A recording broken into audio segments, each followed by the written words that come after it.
Hello guys, good morning. मैं उत्कर्ष शुक्ला। आज हम लोग पढ़ने वाले हैं क्लास 10th का बहुत ही important chapter human eye and colourful words के बारे में। सबसे पहले हम लोग बात करेंगे ह्यूमन आई होती क्या है, इसके इंपॉर्टेंट पार्ट्स क्या है। उसके बाद हम लोग बात करेंगे आई डिफेक्ट्स के बारे में। फिर आगे हम लोग चलेंगे प्रिज्म क्या होता है, स्कैटरिंग ऑफ लाइट क्या है, डिस्पर्सल ऑफ लाइट क्या है। बहुत सारी चीज़ें हमको पढ़नी है इस लेसन में, ठीक है ना। तो स्टार्ट करते हैं ह्यूमन आई से। आपको बहुत अच्छे से चीज़ें क्लियर होंगी, सारी चीज़ें बहुत अच्छे से समझ में आएंगी। मैंने पहले से ही आपका ह्यूमन आई का फिगर यहाँ पे ड्रा कर रखा है और पॉइंट्स भी मैंने लिख रखे हैं यहाँ पे, तो आप बहुत अच्छे से एक एक पॉइंट को बहुत अच्छे से, ठीक है ना, बहुत अच्छे से समझिएगा। तो स्टार्ट करते हैं। सबसे पहले बात करते हैं ह्यूमन आई होता क्या है, ठीक है ना।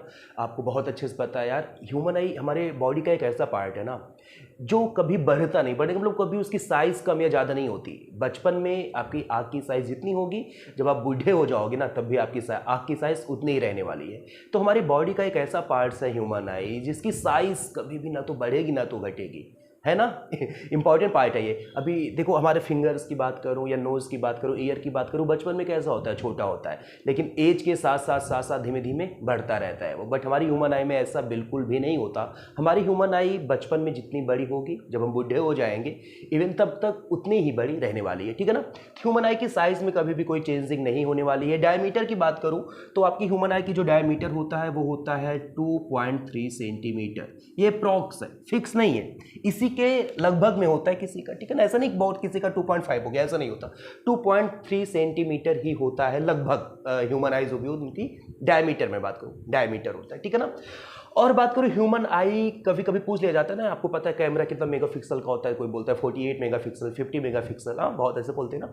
तो मैं अगर बात करूं ह्यूमन आई कितने मेगापिक्सल की होती है, तो याद रखना ह्यूमन आई जो होती है बेटा वो 576 मेगापिक्सल की होती है। याद रखना आपकी क्या ह्यूमन आई, ठीक है ना। ह्यूमन आई कितना मेगापिक्सल की होती है, तो 576 मेगापिक्सल की होती है ह्यूमन आई। आप लोग याद रखिएगा, ठीक है ना। उसके साथ साथ बात करूँ ह्यूमन आई होता क्या है यार। ह्यूमन आई हमारे बॉडी का एक पार्ट तो है ही, बोल सकते हो human eye is a sensitive sense organ of our body, ठीक है ना। हमारे बॉडी का एक सेंसिटिव सेंस ऑर्गन है ही। और ह्यूमन आई ना होती, आप फील करो, जिसके पास आंखें नहीं होगी, क्या वो दुनिया को, इस वर्ड्स को देख सकता है? वर्ड को कभी भी नहीं देख सकता। तो ह्यूमन आई की वजह से ही हम ये कलरफुल वर्ड जो है ना, जैसे कि आपका लेसन का नाम भी है human eye and colourful word, जो ये कलरफुल वर्ड मैं देख पा रहा हूँ वो ह्यूमन आई की वजह से ही देख पा रहा हूँ। तो जो भी चीज़ें मैं देखता हूँ वो किसकी वजह से देखता हूँ, ह्यूमन आई की वजह से देखते हो। आप बोल सकते हो human eye is a sensitive sense organ who is gives up sensation to see the object, जो हमें एक सेंसेशन देखता है ऑब्जेक्ट को देखने के लिए। ओके चलिए, और ह्यूमन आई की डायमीटर मैंने बता दिया 2.3 सेंटीमीटर, 576 मेगापिक्सल की आपकी ह्यूमन आई होती है। एक चीज़ और, जब हम आई डोनेट करते हैं, कभी आई डोनेशन अगर होता है तो आई के किस पार्ट को देते हैं, याद रखिएगा, हम लोग कॉर्निया को डोनेट करते हैं। किसको डोनेट करोगे? कॉर्निया को आप लोग डोनेट करोगे अगर कभी भी आई डोनेशन की बात आती है, ठीक है ना। तो स्टार्ट करते हैं भाई। ये आपका ह्यूमन आई है। आपको देख के थोड़ा सा लग रहा होगा अरे भाई ह्यूमन आई ऐसा नहीं होता, इस टाइप से आप देखे हो ना, बहुत अच्छा ऐसे ही होता है। बट ये क्या है ना कि इसको आप बोल सकते हो हॉरिजॉन्टली दिखाया गया आपको, ठीक है ना। तो बहुत अच्छे समझना, ये मैं कुछ पार्ट्स यहाँ पे लिखा हूँ और एक इसकी मैं नंबरिंग करते रहा हूँ, वैसे आप पढ़ोगे तो आपको चीज़ों को बहुत अच्छे से क्लियर होगा। सबसे पहले हम लोग पढ़ेंगे स्क्लेरा, फिर पढ़ेंगे कोरॉइड क्या होता है, फिर पढ़ेंगे हम लोग रेटिना, ठीक है ना, फिर पढ़ेंगे ब्लाइंड स्पॉट, उसके बाद पढ़ लेंगे हम लोग ऑप्टिक नर्व, 5th पॉइंट, ठीक है ना। 6 पढ़ लेंगे हम लोग, फिर कॉर्निया, कॉर्निया के बाद हम लोग पढ़ लेंगे कॉर्निया, फिर आयरिस पढ़ लेते हैं। आयरिस के बाद जस्ट हम लोग प्यूपिल को देखेंगे। प्यूपिल के बाद 9th पॉइंट आपका हो जाएगा सिलरी मसल्स, फिर 10th पे आ जाएंगे आप आई लेंस, ठीक है ना। फिर आई लेंस के साथ साथ अब बचा क्या हुआ है भाई, एक्वेस ह्यूमर बचा हुआ है, तो एक्वेस को पढ़ लेते हैं 11 पॉइंट, 12th पे विट्रियस ह्यूमर को। ये 12 पॉइंट है जो ह्यूमन आई से रिलेटेड है, ह्यूमन आई के इंपॉर्टेंट पार्ट्स हैं, वो सभी हम लोग देखेंगे। तो स्टार्ट करते हैं। सबसे पहले बात कर लेते हैं स्क्लेरा। स्क्लेरा क्या होता है, हमारी ह्यूमन आई का आउटर मेम्ब्रेन होता है, जो व्हाइट कलर का, यहाँ पे आप देखो ह्यूमन आई इस तरह से देखिए ना, ये जो व्हाइट कलर का मेम्ब्रेन दिख रहा है यही क्या होता है, आपका स्क्लेरा होता है, ठीक है ना, जो व्हाइट कलर का होता है। स्क्लेरा होता है, साथ साथ ये थोड़ा सा टफ होता है। टफ इसलिए क्योंकि आई को ही प्रोटेक्ट करता भी, आपके आँख में कुछ चला जाता है, तुम्हारी आँख इतनी जल्दी डैमेज होती नहीं है ना, तो ये कैसा होता है, टफ होता है, थोड़ा सा हार्ड होता है, और आई को क्या करता है, ह्यूमन आई को प्रोटेक्ट करता है। कंफर्म है, ठीक है ना। तो स्क्लेरा क्या होता है, हमारी आई का जो आउटर मेम्ब्रेन है वो स्क्लेरा होता है, टफ होता है, ठीक है, और हमारी ह्यूमन आई को क्या करता है, प्रोटेक्ट करता है। देखो आप फिजिक्स पढ़ रहे हो, दिमाग में ये रख के चलना, आप फिजिक्स पढ़ रहे हो, बायोलॉजी नहीं पढ़ रहे हो कि बहुत डिटेलिंग करनी है इसकी, बिल्कुल नहीं, ठीक है ना, ज़्यादा डिटेल्स में नहीं जाना है, ज़्यादा इसे अंदर घुस के नहीं पढ़ना है। बात समझ पा रहे हो ना? हाँ, ऊपर ऊपर थोड़ा सा देखना, क्योंकि फिजिक्स से थोड़े से इंपॉर्टेंट पार्ट्स के बारे में हम लोग जान ले बस। ओके, तो स्क्लेरा क्या होता है? हमारी ह्यूमन आई का जो आउटर मेम्ब्रेन होता है वो स्क्लेरा होता है, टफ होता है, हार्ड्स होता है, और ये क्या करता है? हमारी ह्यूमन आई को प्रोटेक्ट करता है। ठीक है, चलिए नेक्स्ट की बात करूं, कोराइड। तो कोराइड हमारा स्क्लेरा के जस्ट नीचे वाली जो लेयर है ना, ये स्क्लेरा है, स्क्लेरा के जस्ट नीचे जो लेयर है इसे को हम लोग क्या बोलते हैं? कोराइड बोलते हैं। बहुत अच्छे समझना। और ये किस कलर की होती है भाई? ये होती है ब्लैक कलर की। किस कलर की होगी? ये ब्लैक कलर की होगी। ब्लैक कलर की क्यों होती है? तो रीजन समझना बहुत अच्छे से। ये कोराइड आपकी होती है ब्लैक कलर की, उसके जस्ट नीचे रेटिना है। रेटिना को भी बता दूं, रेटिना आपका क्या होता है? बहुत सारे सेंसिटिव सेल से मिलकर बनी होती है रेटिना। और किसी भी ऑब्जेक्ट का जो इमेज बनता है, आपको बहुत अच्छे से पता है, किसी भी ऑब्जेक्ट का इमेज बनेगा वो कहां पर बनता है? रेटिना पर ही बनता है। ठीक है ना? हाँ बिल्कुल, किसी भी ऑब्जेक्ट का इमेज बनेगा रेटिना पे बनेगा, और रेटिना बहुत सारे सेल से मिलकर बनी हुई होती है। और सेल कौन कौन से होते हैं? बेसिकली दो सेल होते हैं, एक आपका होता है रॉड सेल और दूसरा होता है कौन सेल। ठीक है ना? एक होता है आपका कौन सा? रॉड सेल, और एक होता है आपका कौन सेल। अब रॉड सेल और कौन सेल का वर्क भी बता दूंगा। रॉड सेल थोड़ा रॉड की तरह दिखता है और कौन सेल कौन की तरह दिखता है, इसलिए इसका नाम भी रॉड एंड कौन सेल रख उठा है। ठीक है ना? तो कई सारे इन्फिनिटिव रॉड सेल और इन्फिनिटिव कौन सेल से मिलकर बनी हुई होती है रेटिना। जो रॉड होता है भाई, ये डिम लाइट पे वर्क करता है। डिम लाइट मतलब समझ रहे हो? कम लाइट है, जैसे आप मून लाइट में पढ़ लेते हो। पढ़ पाते हो नहीं पढ़ पाते हो? या लाइट कभी मोमबत्ती जला के आपने पढ़ लिया, कैंडल जला के पढ़ लिया। ठीक है ना? बट ठीक है। और कौन सेल की बात करूं, कौन सेल का मतलब होता है ये अलग अलग डिफरेंट कलर्स को पहचानता है। ठीक है ना? आप लोग कितने कलर्स को जानते हो? अलग अलग कलर को देखते हो, कहीं ग्रीन देख रहे हो, येलो देख रहे हो, ठीक है ना, डार्क रेड देख रहे हो, तो बहुत सारे कलर्स को आप देख पाते हो, अलग अलग कलर्स को देख पाते हो। और अगर कौन सेल हमारे अंदर ना होती ना, तो हमें पूरी जो वर्ड है ना वो ब्लैक एंड व्हाइट दिखता। समझ रहे हो ना? कौन सेल की वजह से ही हमें ये जो वर्ड्स दिखता है वो कलरफुल दिखता है। ठीक है ना? तो कौन सेल क्या करता है? कलर्स को सेपरेट करता है, जो हम लोग रिकॉग्नाइज कर पाते हैं। जबकि रॉड सेल क्या करता है? डिम लाइट पे वर्क करता है। और साथ साथ ये भी याद रखना, कौन सेल ब्राइट लाइट पे वर्क करता है। ठीक है ना? रॉड सेल डिम लाइट पे वर्क करेगा, कौन सेल ब्राइट लाइट पे वर्क करेगा। साथ साथ कलर्स को भी सेपरेट करने का जो काम करता है वो आपका कौन सेल ही करता है। ये जो वर्ड मुझे कलरफुल दिखता है वो कौन सेल की वजह से ही दिखता है, क्योंकि अगर कौन सेल ना होता तो क्या हो जाता? आपको जो ये वर्ड है वो कलरफुल ना दिखता, क्योंकि कलर्स को हम लोग सेपरेट ना कर पाते। देखो अभी एनिमल्स की बात करूँ, पक्षियों की बात करूँ, बर्ड्स की बात करूँ, तो उनके अंदर रॉड सेल और कौन सेल बहुत कम पाई जाती है। तो आपको पता है जैसे ही शाम होती है तो सभी पक्षियाँ क्या होती हैं? अपने जाके घोंसले में बैठ जाती हैं। ठीक है? तो क्यों ऐसा होता है? जैसे ही सनसेट होता है वैसे सभी बर्ड्स घोंसले में जाके बैठ गए। ठीक है? एनिमल्स सभी जा के अपना छुप गए, इसे अभी सो गए। ऐसा क्यों होता है? क्योंकि उनके पास रॉड सेल बहुत कम है, वो डिम लाइट पे वर्क नहीं कर सकते, डिम लाइट पे कुछ भी नहीं कर सकते। क्योंकि अब भाई रॉड्स हम लोग क्या कर सकते हैं? इवनिंग में भी, रात में भी टहल लेते हैं, बस बर्ड्स ऐसा नहीं कर सकते। क्यों नहीं कर सकती? क्योंकि इनके पास रॉड सेल बहुत कम है। ठीक है ना? तो उनको कम लाइट पे चीज़ें नहीं दिखती हैं। जब सन राइज होगा मॉर्निंग में, फिर वो निकलेंगी अपने घोंसले से। समझ रहे हो? क्योंकि उनके पास रॉड सेल बहुत कम होता है। इवन कौन सेल भी उनके पास कम ही होता है। वो अलग अलग कलर को उनको वर्ड जो है कलरफुल नहीं दिखता है, केवल ह्यूमन आई को ही कलरफुल दिखता है वर्ड। समझ रहे हो ना? तो हाँ, रॉड सेल और कौन सेल एनिमल्स में कम पाई जाती है, जिसकी वजह से उनको वर्ड जो है कलरफुल भी नहीं दिखेगा, डिम लाइट पे वो लोग वर्क भी नहीं कर सकते। हम लोग तो रात में भी घूमने निकल लेते हैं ना। चलो, तो ये क्लियर हो रहा होगा। रेटिना आपका रॉड सेल और कौन सेल से ही मिलकर बनी होती है। और रेटिना क्या होता है? किसी भी ऑब्जेक्ट का इमेज अगर बनना है, कहां पे बनेगा भाई? रेटिना पे बनेगा। कोराइड के बारे में बता रहा था। अच्छा, एक चीज और, रेटिना आपका होता है ट्रांसपेरेंट। ठीक है ना? जैसे कोई इमेज यहाँ पे चूंकि सनलाइट रे ऑफ लाइट है, यहाँ पे इंटरसेक्ट किया, हमें इमेज दिखने लगा। अच्छा, इमेज जब दिखने लगा तो ये लाइट, चूंकि ये ट्रांसपेरेंट है, कौन? रेटिना, तो ये लाइट जो है पीछे जाएगी तो कोराइड क्या करेगा? उसको एब्जॉर्ब कर लेगा। समझ रहे हो ना? कोराइड क्या करेगा? उसको एब्जॉर्ब कर लेगा, क्योंकि कोराइड कैसा है? ब्लैक कलर का है। और आपको पता है जो भी ब्लैक कलर का होगा वो सभी लाइट्स को क्या करता है? एब्जॉर्ब कर लेता है। ठीक है ना? क्लियर है? हमारे सिर में सबसे ज्यादा गर्मी लगती है कि नहीं लगती? क्यों लगती है? क्योंकि हमारा जो हेयर है वो कैसा है? ब्लैक है, और वो लाइट को एब्जॉर्ब कर रहा है। लाइट को एब्जॉर्ब करेगा तो सिर में ज्यादा गर्मी लगेगी। समझ रहे हो बात को? तो ये कोराइड आपका होता है ब्लैक कलर का, और रेटिना होता है ट्रांसपेरेंट। तो जैसे ही यहाँ पे इंटरसेक्ट किया, इमेज बनना स्टार्ट हुआ, तो ये चला जाता है पीछे, क्योंकि रेटिना है आपका ट्रांसपेरेंट। ओके, तो पीछे जाएगा तो ये आपका मिलता है तुरंत एक लेयर जिसका नाम है कोराइड, और कोराइड क्या कर लेता है? उस लाइट को एब्जॉर्ब कर लेती है। ठीक है ना? तो इसकी वजह से क्या होता है? इंटरनल रिफ्लेक्शन नहीं होता।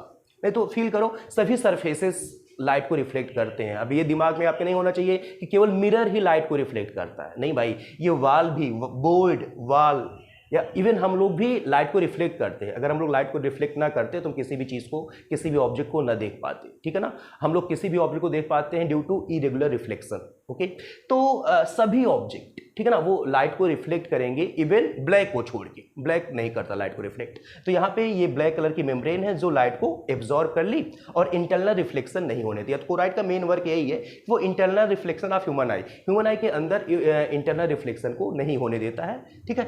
और रेटिना के बारे में मैंने बता दिया। रेटिना क्या होता है, एक आपकी मेम्ब्रेन है, ट्रांसपेरेंट मेम्ब्रेन है और बहुत सारे सेंसिटिव सेल्स से मिलकर बनी हुई है। सेंसिटिव सेल्स कौन कौन से होते हैं, रॉड होता है और कोन होता है। रॉड डिम लाइट पे वर्क करता है, जबकि कोन कलर्स को सेपरेट करता है, इन्फिनिटिव कलर्स को सेपरेट करके बता सकता है ये कलर, नाम ना पता वो बात अलग है, ठीक है ना। ये आपका होता है रेटिना। और रेटिना क्या होता है, किसी भी ऑब्जेक्ट का जो इमेज बनेगा कहाँ पे बनेगा, रेटिना।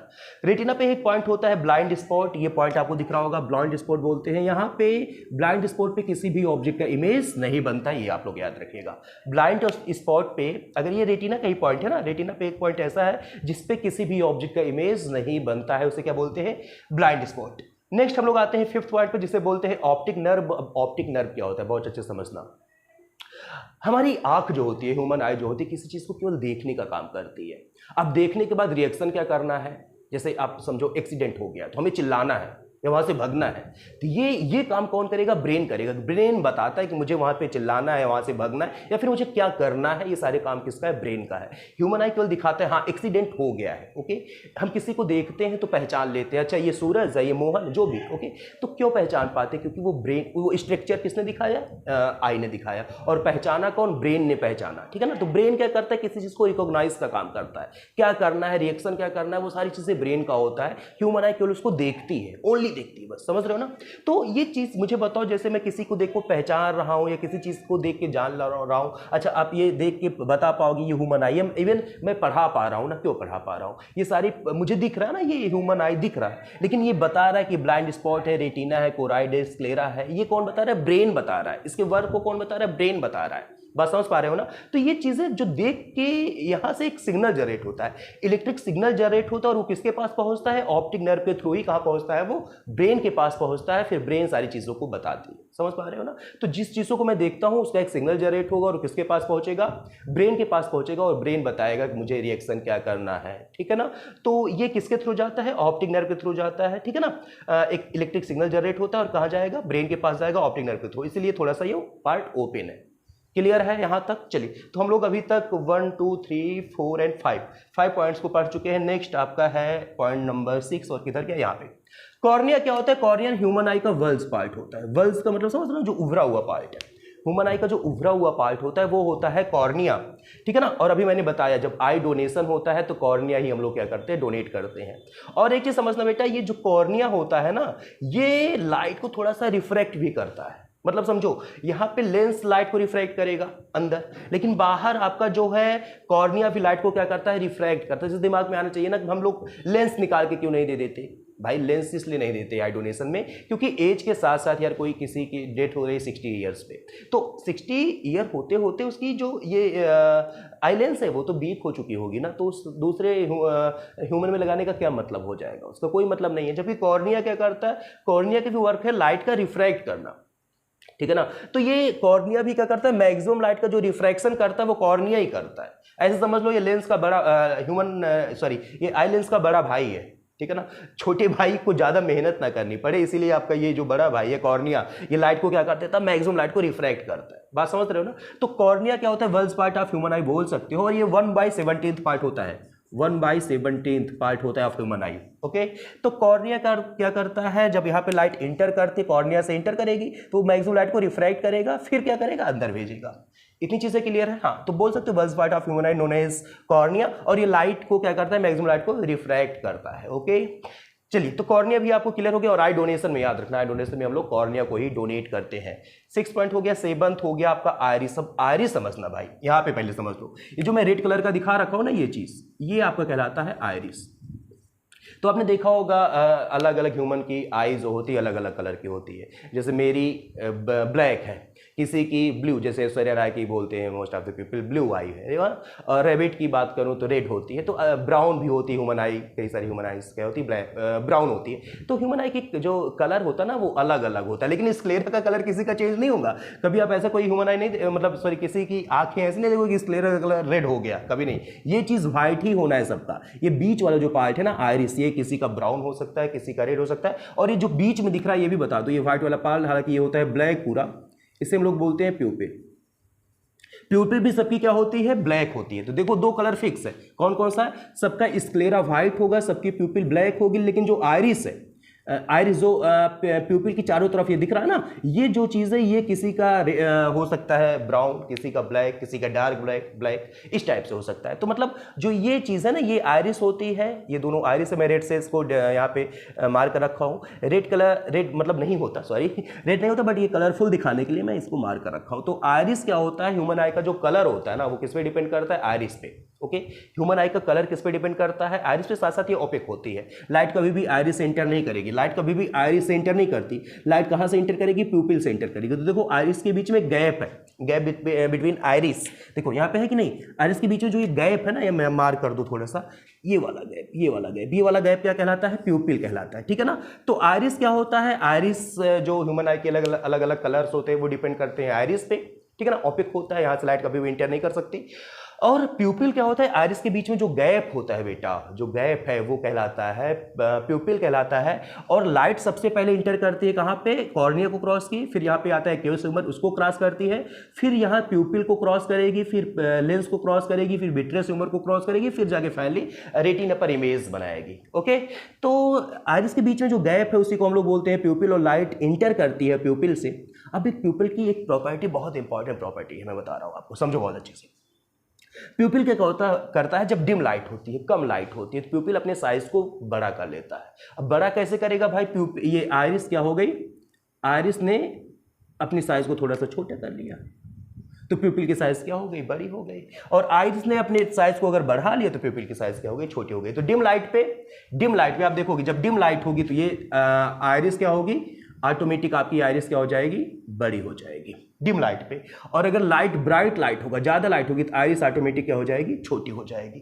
बात समझ आ रहे हो, सॉरी आयरिस नहीं, प्यूपिल, ठीक है ना। हाँ, तो कम लाइट होगी तो प्यूपिल ऑटोमेटिक क्या हो जाएगी, कम लाइट पे बड़ी, डिम लाइट पे क्या हो जाएगी, अपनी साइज को बड़ी कर लेगी। लेकिन अगर ज्यादा लाइट होगा, ब्राइट लाइट होगा, तो प्यूपिल अपनी साइज को क्या कर लेगी, छोटी कर लेगी। अब ये इसे रेगुलेट कौन कर रहा है, छोटा या बड़ा कौन करवा रहा है भाई, तो करवा रहा है आयरिस। सही समझो, ये मेरी फिंगर, ये मार्कर समझ लो, ये मार्कर क्या है, मार्कर है आपका आयरिस।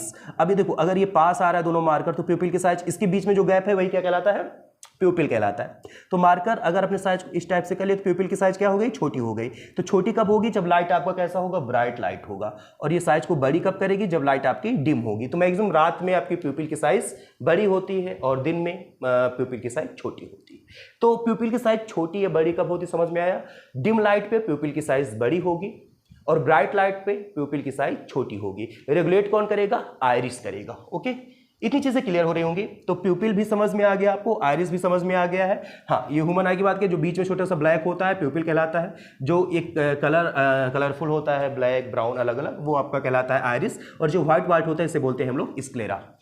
उसके बाद आ जाते हैं भाई हम लोग, 8th हो गया, 6 हो गया, 8th प्यूपिल हो गया, 7th आयरिस भी हो गया, ठीक है ना। अब लोग हम पहुंचते हैं सिलरी मसल्स में। सिलरी मसल्स क्या होती है, सिलरी मसल्स होती है आपकी जो आई लेंस को दोनों तरफ से पकड़ के रखी है। देखो भाई यहाँ पे आई लेंस है, ये दोनों तरफ से इसको एक पकड़ के रखी, नहीं पकड़ रखी, दोनों तरफ से पकड़ के रखी है। किसको, आई लेंस को। आई लेंस को दोनों तरफ से मसल्स, ऐसी मसल्स है जो पकड़ के रखती हैं, उन्हें हम बोलते हैं सिलरी मसल्स। और इनका बहुत इंपॉर्टेंट वर्क है भाई, बहुत ही इंपॉर्टेंट वर्क, समझना। सिलरी मसल्स क्या करती हैं, आई लेंस को पकड़ के रखती ही हैं। और आई लेंस क्या होता है, कॉन्वेक्स लेंस होता है, टिश्यूज का बना हुआ होता है, ठीक है ना, टिश्यूज का बना हुआ कॉन्वेक्स लेंस होता है। और ये बहुत फ्लेक्सिबल होता है। फ्लेक्सिबल का मतलब समझ रहे हो ना, इसको अगर ऐसे दबा दोगे ना मोटा हो जाएगा, और ऐसे थोड़ा सा इसको पुल करोगे तो पतला हो जाएगा, कंप्रेस करोगे मोटा ठीक होगा, पुल करोगे तो पतला होगा, थिन होगा। क्लियर है। और ये कंप्रेस करने का काम, इलोंगेट करने का काम कौन करेगा, कौन करेगा भाई, सिलरी मसल्स करेगा, क्योंकि सिलरी मसल्स ही तो पकड़ के रखा है ना भैया। तो समझो, तो सिलरी मसल्स क्या करता है, आई लेंस को इलोंगेट करता है और कंप्रेस करता है, इलोंगेट करता है, कंप्रेस करता है, इलोंगेट करता है, कंप्रेस करता है। क्यों करता है, क्यों करता है? तो समझो, क्योंकि भाई ऑब्जेक्ट कहीं पे हो, ऑब्जेक्ट आपके पास हो, जैसे मैं आपको पढ़ा रहा हूँ अभी, कैमरा मेरे पास है तो इमेज कहाँ बन रहा है? रेटिना पे बन रहा है। आप अगर क्लास में पढ़ा रहा होता, आप मुझसे बहुत दूर होते, तब भी आपका इमेज कहाँ बनता है? रेटिना पे बनता है। ह्यूमन आई में क्या होता है ना, किसी भी ऑब्जेक्ट का इमेज, चाहे वो पास हो या फिर दूर हो, इमेज कहाँ बनता है? रेटिना पर ही बनता है, चाहे वो पास हो या फिर दूर हो। तो यार एक चीज बताओ, नॉर्मल लेंस में क्या ऐसा पॉसिबल है? एक नॉर्मल लेंस है, एक नॉर्मल लेंस की मैं बात करूं कॉन्वेक्स, तो यहाँ पे इमेज है, मान लीजिए यहाँ पे इसका, सॉरी यहाँ पे ऑब्जेक्ट है, यहाँ पे इसका क्या बन रहा है? इमेज बन रहा है। यहाँ पे अगर ऑब्जेक्ट होगा तो इमेज यहाँ पे नहीं बनेगा, कहीं और पे बनेगा। ये चीजें क्लियर है। बट ह्यूमन आई में ऐसा नहीं होता। ह्यूमन आई में कहीं पे भी ऑब्जेक्ट रखो, कहीं पे भी ऑब्जेक्ट रख दो, इमेज कहाँ बनेगा? रेटिना पर बनेगा। तो क्या ये एक फोकल लेंथ के साथ पॉसिबल है? नहीं पॉसिबल है। एक फोकल लेंथ होता तो इसका इमेज रेटिना पर बना, लेकिन नेक्स्ट ऑब्जेक्ट पे इमेज कहीं और चला जाता। तो कहने का मतलब ये हो गया कि ये आई लेंस अपने फोकल लेंथ को चेंज करता रहता है, किसके अकॉर्डिंग? अकॉर्डिंग टू ऑब्जेक्ट, ठीक है ना। ऑब्जेक्ट के अकॉर्डिंग वो अपने फोकल लेंथ को चेंज करता रहता है, और चेंज करवाता कौन है? सिलरी मसल्स करवाती है। और एक चीज याद रखना बेटा, बहुत इंपॉर्टेंट पार्ट मैं यहाँ पे बता दे रहा हूं, लेंस अगर आपका पतला है, लेंस क्या है? पतला, तो उसकी फोकल लेंथ क्या होगी? ज्यादा होगी। लेंस कैसा है? मोटा है, तो उसकी फोकल लेंथ क्या होगी? कम होगी। और लेंस कैसा है? पतला, तो फोकल लेंथ ज्यादा। लेंस कैसा है? मोटा, तो फोकल लेंथ कम। लेंस पतला कब होगा? जब मैं फार के ऑब्जेक्ट को देखूंगा, किसी दूर रखी हुई ऑब्जेक्ट को अगर मैं देख रहा हूं, लेंस हमारा क्या होगा? पतला, मतलब ये क्या करेगा? इसे इलोंगेट करेगा। लेंस मोटा कब होगा? जब मैं किसी नियर के ऑब्जेक्ट को देखूंगा, नियर के ऑब्जेक्ट को देखूंगा। और नियर के ऑब्जेक्ट को देखने के लिए ये सिलरी मसल्स क्या करेगी? उसको कंप्रेस करके मोटा करेगी, क्योंकि फोकल लेंथ कम हो जाए। तो कहने का मतलब बोल सकते हो कि पास के ऑब्जेक्ट को देखने के लिए मुझे फोकल लेंथ कम करना पड़ता है, जबकि दूर की ऑब्जेक्ट को देखने के लिए फोकल लेंथ को बढ़ाना पड़ता है। क्लियर है? क्लियर है भैया? तो यहां पे क्या होता है, ये इसको कंप्रेस करती है, इलोंगेट करती है। क्यों करती है? पास रखी वस्तुओं और दूर रखे ऑब्जेक्ट्स को देखने के लिए। क्लियर हो रहा है? समझ में आ रहा है? तो ये बताओ यार, एक पावर ऑफ एक्कोमोडेशन है, वो भी अभी बता दे रहा हूं। बोल सकते हो ability of eye lens to control its focal length known as power of accommodation, ठीक है ना। ये आई लेंस अपने फोकल लेंथ को कंट्रोल कर सकती है, और आई लेंस की यही पावर, जो एबिलिटी है, उसी को हम बोलते हैं पावर ऑफ एक्कोमोडेशन। ये आई लेंस अपने फोकल लेंथ को कंट्रोल कर सकती है, कम या ज्यादा कर सकती है, क्योंकि ये फ्लेक्सिबल है। और करवा कौन रहा है? सिलरी मसल्स करवा रहा है। तो सिलरी मसल्स का वर्क आपको समझ में आ गया होगा, ठीक है ना। चलिए, और आई लेंस क्या होता है? टिश्यूज का बना हुआ आई लेंस होता है, कॉन्वेक्स होता है, क्योंकि लाइट को कन्वर्ज करवाना होता है रेटिना पे, इसलिए यहाँ पे कौन सा लेंस यूज होता है? कॉन्वेक्स यूज होता है। हालांकि इसको चेंज कर नहीं सकते, समझ रहे हो? कॉन्वेक्स ही होता है, क्योंकि लाइट को कन्वर्ज कराया जाता है, रेटिना पे कन्वर्ज कराया जाता है। तो आपका ये हो गया, ठीक है ना, आई लेंस हो गया 10th पॉइंट। हाँ, एक्वस ह्यूमर पढ़ लो भैया। एक्वस ह्यूमर क्या होता है? यहाँ पे जो लिक्विड भरा होता है, जेली लाइक मटेरियल होता है, ये ट्रांसपेरेंट होता है, ट्रांसपेरेंट जेली लाइक मटेरियल होता है, जिसे क्या बोलते हैं? एक्वस ह्यूमर बोलते हैं। और यहाँ पे एक विट्रियस ह्यूमर होता है, यहाँ पे जो लिक्विड भरा होता है पूरा, ठीक है ना। जेली लाइक ये भी होता है, साथ साथ ये ह्यूमन आई को एक शेप भी देता है, शेप देता है, क्योंकि ये मेम्ब्रेन ही तो है सारी, इसमें कोई बोन्स तो यूज हुआ नहीं है। अगर ये यहाँ से लिक्विड बाहर आ जाते तो ये आई का डैमेज हो जाएगी, समझ रहे हो ना बात को। इसलिए बोलते हैं आई को थोड़ा सा प्रोटेक्ट करके रखो, पता चला कुछ अंदर चला गया और ये पूरा लिक्विड बाहर आ गया तो आई तुम्हारी डैमेज, समझ रहे हो। तो आई को शेप देने का भी काम करता है आपका विट्रियस ह्यूमर। क्लियर है? तो मैं सारे पॉइंट्स को बता चुका हूं। Sclera, choroid, retina, blind spot, optic nerve, उसके बाद आपका हो गया cornea, iris, pupil, ciliary muscles हो गया, एक्वस ह्यूमर हो गया, आई लेंस में भी सभी पॉइंट्स को बता चुका हूं, ठीक है ना। नेक्स्ट क्लास में हम लोग आगे बात करेंगे आई डिफेक्ट क्या होता है। अच्छा, एक चीज़ और बता दूं, एक नॉर्मल आई की, नॉर्मल आई जो जिसे चश्मा नहीं लगा हुआ, स्पेक्ट्स नहीं लगा हुआ, नॉर्मल आई वो होता नहीं। तभी बोलो एक चश्मा लगा के बोलो मेरी नॉर्मल आई है, नहीं भाई, नॉर्मल आई उसकी होगी जिसको स्पेक्ट्स नहीं लगा हुआ है। तो आई रेंज क्या होता है? कोई भी एक नॉर्मल आई का जो नियरेस्ट पॉइंट होता है वो कितना होता है? लिख दूं यहाँ पे 25 सेंटीमीटर होता है नियरेस्ट पॉइंट, और फॉरेस्ट पॉइंट की बात करूं तो इन्फिनिटी होता है। तो ये आपका कहलाता है आई रेंज, ठीक है। कोई भी एक नॉर्मल आई 25 सेंटीमीटर से लेकर इन्फिनिटी तक किसी चीज़ों को बहुत क्लियरली देख सकती है। क्लियर है? नेक्स्ट पे हम लोग पढ़ेंगे आई डिफेक्ट, जिसमें हमें बहुत सारी पढ़ने हैं। मायोपिया पढ़ना है, हाइपरमेट्रोपिया पढ़ना है, हाइपरमेट्रोपी लगा प्रेस बायोपिया, ठीक है ना, कॉन्ट्रैक्ट पढ़ना है, उसके अलावा कलर ब्राइटनेस पढ़ना है, ठीक है। नेक्स्ट क्लास में पढ़ेंगे, तो चीज़ें क्लियर भी होंगी। अगर सारी चीज़ें अच्छे से कंफर्म हुई हो तो कमेंट्स करके ज़रूर बताइएगा, और कहीं पे कोई भी डाउट हो तो भी कमेंट्स ज़रूर कर दीजिएगा। तो चलते हैं, अपना ख्याल रखिएगा। जय हिंद।